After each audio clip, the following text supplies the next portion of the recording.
this is not the actual kata. It's a skills called uka nagash. We have a kata in Eshin-ryu called uka nagash. That's not what we're doing, okay? We are going to work a blocking drill, and the blocking drill itself, the block is called uka nagash, or you're flowing off of that. Once you guys have practiced the wrist, the cut going into the wrist, or kote giri. Now what I'm going to be doing is as he moves the jodan and steps forward to make the cut, go ahead, I'm going to come up and block. I want this to be higher than the head, and as I flow, I slide my foot back, and I'm cutting to the first part of the wrist. Now the way that you check correct distance, if Dupree just turns the sword over and he cuts through, if he can't hit me like that right there, that means where I'm in good distance. If I would have done this, right, now do it, now I'm in bad distance, right? So you want to be able to do these techniques without being so damn close to the person that they can hurt you, right? Again, we go back to that whole distancing and timing type of a lesson. So this drill that we're going to work, I'm going to do it, then he'll do it, then I do it, then he does it. So as he cuts down, go ahead, 1, 2, and then he'll kind of move through, and you know, like I'm good there. So now it's my turn. I'm going to rise up, and as I step through, he comes down, boom, boom. Now stay right there. What I'm going to do to check distance, see how I can't touch Dupree? That means he was in the right distance. He can touch me, I can't hit him. So he did. That was a good distance, right? Same thing, I'm going to go again. Dupree goes overhead, and as he cuts down, go ahead, I block, uka nagash, I step down, bang, I've got right on the wrist. He turns, I'm in good distance. Now it's my turn.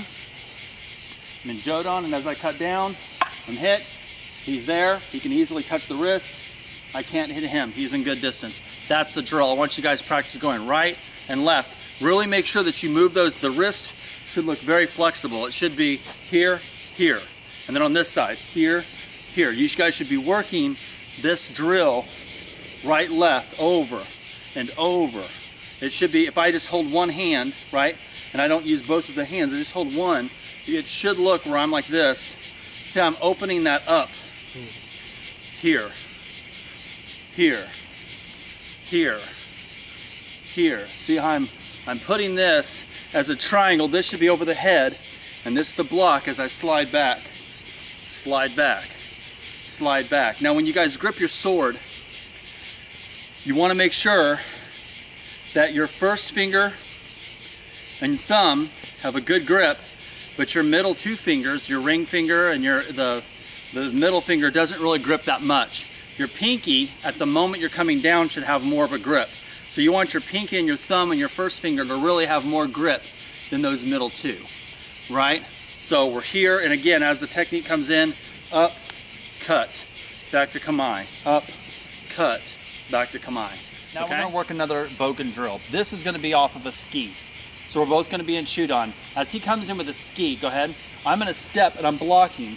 Now I'm blocking with the side of the blade, or maybe even the back, the mune. But the point is, as it comes in, I want to block, and as I rotate over again, going right back to the cut to the wrist. And as I cut to the wrist, I'm going to come down. I'm going to stop on the wrist so I don't hurt my training partner.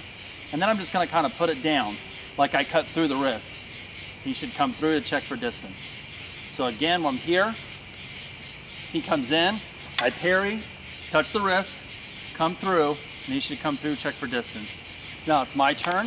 I'm here, and as I step in with the ski, he pushes it off, he hits my wrist, he'll go through like he cut through, I'll check for distance. And again, one more time each, as he comes with the ski, push off, come to the wrist, and I cut through, he checks for distance. I'm in here, as I step in, he cuts through, I check for distance. So that's going to be now we're looking at that. Make sure, let's look at the wrist.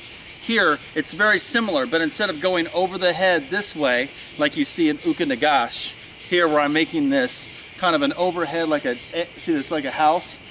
You're doing the same thing, but you're keeping it lower. So instead of coming up, turning to like a jodan and then cutting down, which primary has a pushing effect with the right hand of the lead hand, you're actually going to do the same thing, but your left hand is what's going to turn the blade, the back hand. So as I'm here, the left hand is what turns, whips this around and comes through, see? Where if I do uka nagash, I go over my head, I'm here, now my right hand is what's pushing down. That's what's creating this.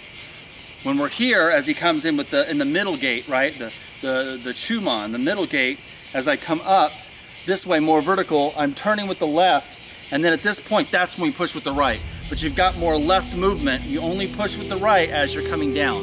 So the movement here would look here, rather than up, up, down.